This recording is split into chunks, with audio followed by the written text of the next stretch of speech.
مسجد نبوی صلی اللہ علیہ وسلم سے اذان کی آواز بلند ہوئی تو مدینہ کے سارے لوگ کام کاج چھوڑ کر مسجد کی طرف چل دیے۔ اذان آج معمول سے ذرا پہلے ہوئی تھی۔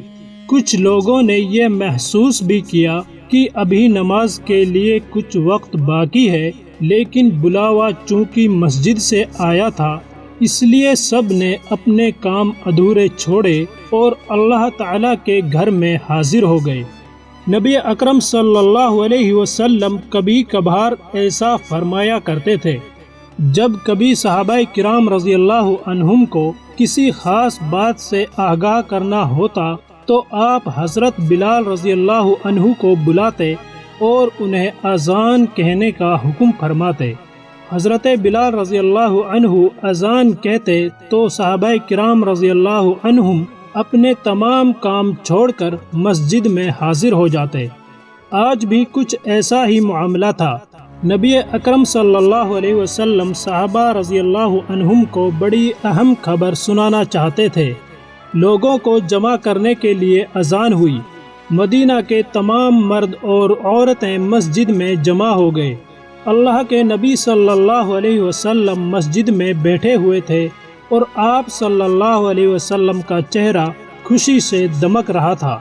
مسجد میں آنے والے صحابہ رضی اللہ عنہم نے نبی اکرم صلی اللہ علیہ وسلم کو حشاش بشاش دیکھا تو سمجھ گئے کہ کوئی بہت اہم خبر ہے جس سے آپ لوگوں کو آگاہ کرنا چاہتے ہیں۔ تم جانتے ہو کہ میں نے تمہیں کیوں جمع کیا ہے؟ نبی اکرم صلی اللہ علیہ وسلم نے منبر پر بیٹھتے ہی صحابہ رضی اللہ عنہم کو مخاطب کرتے ہوئے فرمایا، اللہ تعالیٰ یا اللہ کے رسول صلی اللہ علیہ وسلم ہی بہتر جانتے ہیں۔ صحابہ کرام رضی اللہ عنہم نے بلند آواز میں جواب دیا۔ صحابہ کرام رضی اللہ عنہم کا تجسس مزید بڑھ گیا۔ ہر کوئی اپنی اپنی جگہ بیٹھا شوق سے سن رہا تھا اور دل ہی دل میں سوچ رہا تھا کہ نہ جانے آج کون سی اہم خبر ہے جسے سنانے کے لیے آپ بڑے خوش ہو رہے ہیں۔ نبی اکرم صلی اللہ علیہ وسلم نے صحابہ کرام رضی اللہ عنہم کو مخاطب کر کے فرمایا، میں نے تمہیں اس لیے جمع کیا ہے کہ تمیم داری ایک عیسائی نوجوان تھا۔ اللہ تعالیٰ نے اسے ہدایت نصیب فرمائی اور اب وہ اسلام لا چکا ہے۔ وہ میرے پاس آیا، اس نے بیعت کی اور اسلام قبول کر لیا۔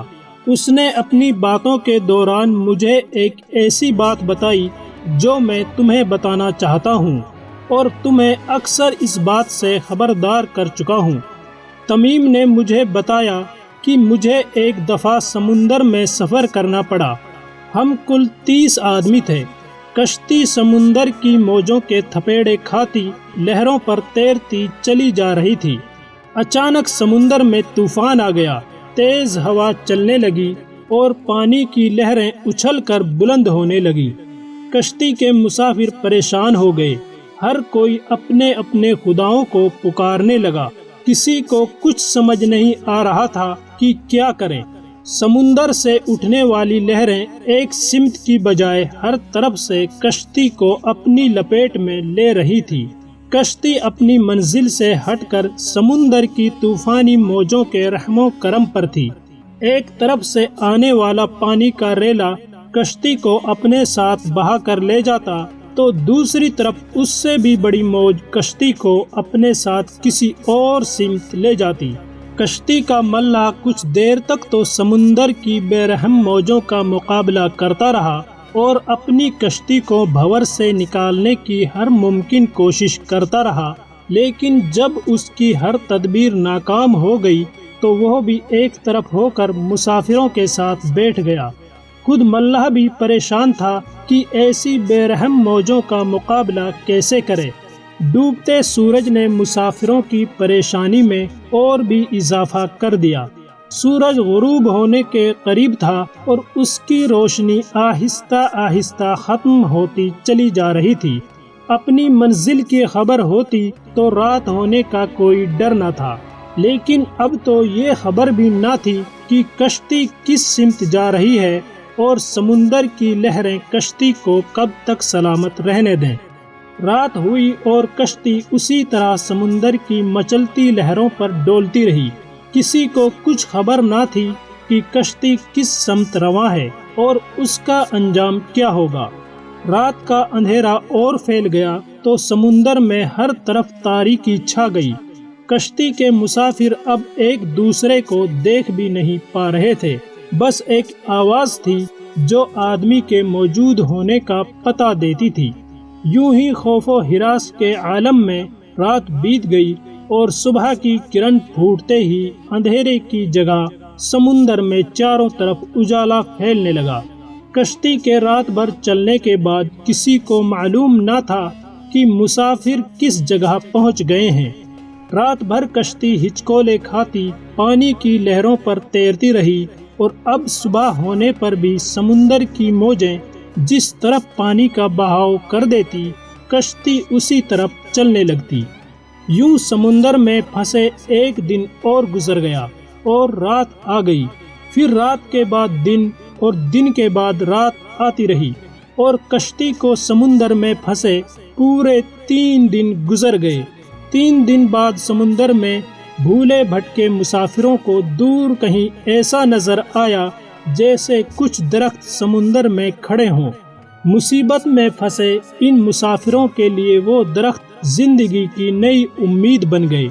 ڈوبتے کو تنکے کا سہارا کے مصداق کشتی کے مسافر جو موت کی امید کر بیٹھے تھے، ان کے چہروں پر اب زندگی کی مسرتیں دوڑ رہی تھی۔ کشتی اور قریب ہوئی تو درخت واضح دکھائی دینے لگے۔ سورج غروب ہونے کے قریب تھا اور ملح 3 دنوں میں ملنے والا پہلا موقع کھونا نہیں چاہتا تھا۔ اسے ڈر تھا کہ اگر رات ہو گئی تو سمت کا اندازہ لگانا مشکل ہو جائے گا۔ کشتی آہستہ آہستہ درختوں کی طرف بڑھتی رہی۔ درخت اور قریب ہوئے تو مسافروں کو یہ جان کر بہت خوشی ہوئی کہ یہ سمندر میں کوئی جزیرہ ہے۔ ملح کی محنت رنگ لائی اور ابھی سورج مکمل غروب بھی نہ ہوا تھا کہ کشتی جزیرے کے قریب پہنچ گئی۔ سب مسافروں نے جزیرے پر قدم رکھتے ہی سکھ کا سانس لیا۔ 3 دن تک وہ زندگی اور موت کی کشمکش میں رہے تھے اور اب موت کا خوف کچھ کم ہوا تو ان کو راحت اور سکون کے کچھ لمحات میسر آ گئے تھے۔ اس خوشی میں وہ اس پر اسرار جزیرے کو دیکھ رہے تھے۔ سورج غروب ہو رہا تھا اور اندھیرا چھا رہا تھا۔ غروب ہوتے سورج نے انہیں مغرب اور مشرق کی سمتوں کی پہچان کروا دی تھی، لیکن انہیں یہ خبر نہ تھی کہ وہ کس جگہ پر موجود ہیں۔ مسافروں کو جزیرے پر اترے ابھی زیادہ دیر نہ گزری تھی کہ درختوں کے درمیان سے ایک عجیب و غریب قسم کا جانور نمودار ہوا۔ جانور کے پورے جسم پر بال ہی بال اگے ہوئے تھے۔ بال اس قدر لمبے اور گھنے تھے کہ یہ معلوم ہی نہ ہوتا تھا کہ جانور کا اگلا حصہ کون سا ہے اور پچھلا حصہ کون سا۔ سارے مسافر پر اسرار جزیرے پر اس عجیب و غریب جانور کو دیکھ کر حیران و پریشان ہو گئے۔ ہائے افسوس، یہ کیا بلا ہے؟ ایک مسافر نے تعجب سے دیکھتے ہوئے دوسرے مسافر سے پوچھا، جو خود بھی حیرانگی میں ڈوبا ہوا تھا۔ جانور نے مسافر کی یہ بات سن لی تھی۔ مسافر تو کچھ نہ بولا، البتہ جانور نے جواب دیتے ہوئے کہا، میں جاسوس ہوں۔ جانور نے انسانی زبان میں بات کی تو مسافر اور بھی زیادہ پریشان ہو گئے۔ کچھ مسافر تو یہ سوچ کر نڈھال ہو گئے کہ ہو نہ ہو یہ شیطان ہے اور ہمارے سامنے آ گیا ہے۔ تمہاری جاسوسی کا کیا مقصد ہے اور تم کس کے لیے جاسوسی کرتے ہو؟ ایک مسافر نے ہمت کر کے اس جانور سے پوچھا۔ میں جس کے لیے جاسوسی کرتا ہوں وہ تم سے ملنے کا بہت اشتیاق رکھتا ہے، وہ تم سے باتیں کرنا چاہتا ہے، لہٰذا تم میرے ساتھ چلو۔ مسافروں کی حیرت لمحہ بلمحہ بڑھتی چلی جا رہی تھی۔ اب وہ اگلا نہ جانے کیا بلا ہے جس کی طرف یہ لے جانے والا ہے۔ تمام مسافر چپ چاپ خاموش اس کے پیچھے ہو لیے۔ جانور درختوں کے درمیان بنے راستوں سے ہوتا ہوا ایک پرانے محل کے سامنے جا کھڑا ہوا۔ محل کو چاروں طرف سے بلند و بالا درختوں نے گھیر رکھا تھا۔ مسافروں نے پریشان نظروں سے اس کی طرف دیکھا اور پھر جانور کی طرف سوال یا نگاہوں سے دیکھنے لگے۔ عجیب و غریب جانور نے پھر حرکت کی اور ایک بڑے دروازے سے گزرتے ہوئے مسافروں کو محل کے اندر لے گیا۔ محل کے اندر ایک بہت بڑا آدمی زنجیروں میں جکڑا ہوا تھا۔ اس سے پہلے اتنی بڑی قد و قامت اور ہیبت والا آدمی انہوں نے کبھی نہیں دیکھا تھا۔ وہ آدمی گھٹنوں تک لوہے میں جکڑا ہوا تھا اور اس کے دونوں ہاتھ زنجیروں سے گردن کے ساتھ بندھے ہوئے تھے۔ اس نے مسافروں کو دیکھتے ہی ایک زوردار جھٹکا دیا اور زنجیروں سے آزاد ہونے کی کوشش کی، لیکن مضبوط اور طاقتور زنجیروں نے اس کی یہ خواہش پوری نہ ہونے دی۔ مسافر ورطۂ حیرت میں ڈوب گئے۔ یہ زنجیرہ ان کے لیے اس قدر پر اسرار تھا کہ ہر قدم پر انہیں کسی نہ کسی پریشان کن حیرت ناک مرحلے سے دوچار ہونا پڑ رہا تھا۔ ارے کمبخت، تم کیا چیز ہو؟ ایک مسافر نے زنجیروں میں جکڑے ہوئے اس قبیح صورت اور ہیبت ناک آدمی سے پوچھا۔ میں کیا ہوں اور کون ہوں یہ تو تم جان ہی لوگے، پہلے تم یہ بتاؤ کہ تم کون ہو؟ اس نے سوال کرنے والے مسافر کو جواب دیا، ہم عرب کے لوگ ہیں، نہم اور جسام کے قبیلوں سے ہمارا تعلق ہے۔ ہم سب سمندر میں سفر کر رہے تھے کہ اچانک سمندر میں طوفان آ گیا اور ہماری کشتی بھنور میں پھنس گئی۔ سمندر میں پھنسے 3 دن گزر گئے، بلا آخر ایک روز ہم اس جزیرے پر اتر آئے۔ مسافر کے خاموش ہوتے ہی زنجیروں میں جکڑا آدمی بولا، ذرا مجھے نخلستان بیسان کے متعلق تو بتاؤ، ان کے متعلق تم کیا جاننا چاہتے ہو؟ ایک مسافر نے پوچھا۔ نخلستان کے متعلق میں یہ جاننا چاہتا ہوں کہ وہاں کھجوروں پر پھل لگتا ہے کہ نہیں؟ ہاں پھل لگتا ہے، ایک مسافر نے جواب دیا۔ خبردار، ان قریب ان پر پھل لگنا بند ہو جائے گا، قیدی نے غصے بھرے لہجے میں کہا۔ وہ پھر مسافروں سے مخاطب ہو کر بولا، اچھا طبرستان کے دریاؤں کے متعلق تو بتاؤ۔ مسافروں نے کہا کہ دریا کے متعلق کیا پوچھنا چاہتے ہو؟ وہ بولا، اس میں پانی ہے؟ ہاں اس میں پانی موجود ہے، مسافروں نے کہا۔ تو پھر اس کا پانی ان قریب ختم ہو جائے گا۔ اس نے آنے والے وقت کی خبر سے آگاہ کیا، پھر بولا، مجھے زگر کے چشمے کے متعلق تو کچھ بتاؤ، کیا پوچھنا چاہتے ہو؟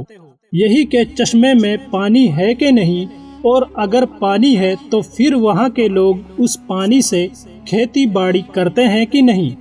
ہاں اس میں پانی ہے اور اس پانی سے وہاں کے لوگ کھیتی باڑی کرتے ہیں۔ اچھا ذرا مجھے نبی محمد رسول اللہ کے متعلق تو آگاہ کرو۔ انہوں نے مکہ سے اپنی دعوت کا آغاز کیا اور اب وہ مکہ سے نکل کر مدینہ میں موجود ہیں۔ کیا وہ عرب کے لوگوں کے ساتھ کوئی لڑائی لڑے؟ ہاں۔ عربوں نے لڑائی میں اس کے ساتھ کیا سلوک کیا؟ لڑائی میں وہ عربوں پر غالب رہے اور بہت سے عربوں نے تو ان کی اطاعت بھی کر لی ہے، اور اب وہ لوگ خود کو ان کی تابع داری میں رکھتے ہیں۔ یہ سنتے ہی وہ غصے سے پھنکارا اور زنجیروں کو جھٹکا دیا۔ پھر مسافروں کو مخاطب کر کے بولا، اب میں تم کو خود کے متعلق بتاتا ہوں، میں دجال ہوں، اور تمہاری باتوں سے یہ معلوم ہوتا ہے کہ مجھے یہاں قید سے جلد چھٹکارا ملنے والا ہے۔ لگتا ہے کہ وہ زمانہ قریب آ گیا ہے جب مجھے یہاں سے نکلنے کی اجازت ملے گی، اور پھر اس جزیرے سے نکلوں گا اور 40 دنوں میں ساری دنیا گھوموں گا، ساری دنیا کا چکر لگاؤں گا۔ دنیا میں کوئی بستی اور گاؤں ایسا نہ ہوگا جہاں سے میرا گزر نہ ہوگا۔ ہاں مکہ اور مدینہ کے شہروں میں جانا میرے بس سے باہر ہے، مجھے وہاں جانے کی اجازت نہیں۔ میں ان دونوں شہروں میں داخل ہونے کی کوشش بھی کروں گا تو میرے آگے فرشتے رکاوٹ بن جائیں گے، آڑ بن جائیں گے۔ ان کے ہاتھوں میں تلواریں ہوں گی اور وہ مجھ سے لڑیں گے۔ صحابہ کرام رضی اللہ عنہم بڑے انہماک سے نبی اکرم صلی اللہ علیہ وسلم کی زبانی حضرت تمیم داری رضی اللہ عنہ کے اس پر اسرار جزیرے پر دجال سے ملنے کی داستان سن رہے تھے۔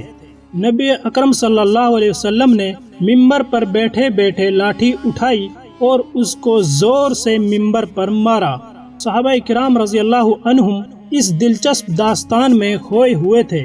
وہ لاٹھی کی آواز پر متوجہ ہوئے تو پیارے نبی صلی اللہ علیہ وسلم نے فرمایا، طیبہ یہی ہے، طیبہ یہی ہے، طیبہ یہی ہے۔ طیبہ سے مراد مدینہ منورہ ہے اور دجال اس شہر میں داخل نہیں ہو سکتا۔ کیا میں تمہیں پہلے سے ہی اس دجال کے متعلق آگاہ نہیں کر چکا؟ ہاں یا رسول اللہ صلی اللہ علیہ وسلم، بالکل آپ پہلے ہی اس کے متعلق آگاہ کرتے رہے ہیں۔ صحابہ کرام رضی اللہ عنہم نے جواب دیا۔ نبی اکرم صلی اللہ علیہ وسلم نے فرمایا، تمیم داری نے جب یہ بات مجھے بتائی تو اس فتنہ دجال ہی کا ایک حصہ تھی جس کے متعلق میں تمہیں آگاہ کرتا رہتا ہوں، اور یہ جان لو کہ کیا وہ شام یا یمن کے سمندر میں ہے؟ نہیں، بلکہ وہ مشرق کی طرف ہے، مشرق کی طرف، وہ مشرق کی طرف ہے۔ نبی اکرم صلی اللہ علیہ وسلم نے اپنا ہاتھ مشرق کی طرف کیا۔ مشرق کی طرف بحر ہند ہے اور حضرت تمیم داری رضی اللہ عنہ کی کشتی طوفان میں پھنس کر جس پر اسرار جزیرے پر پہنچ گئی تھی وہ اس بحر ہند میں کہیں ہے۔ اس پر اسرار جزیرے میں جہاں دجال قید ہے، اس کے متعلق حضرت تمیم داری رضی اللہ عنہ کے بعد اب تک کوئی نہیں پہنچ سکا، اور نہ ہی کسی کو اس پر اسرار جزیرے کے متعلق کوئی خبر ہے۔ اگر آپ کو یہ واقعہ اچھا لگا ہو تو آپ اس ویڈیو کو لائک کریں اور ہمارے YouTube چینل دین 24 کو سبسکرائب کریں۔ شکریہ۔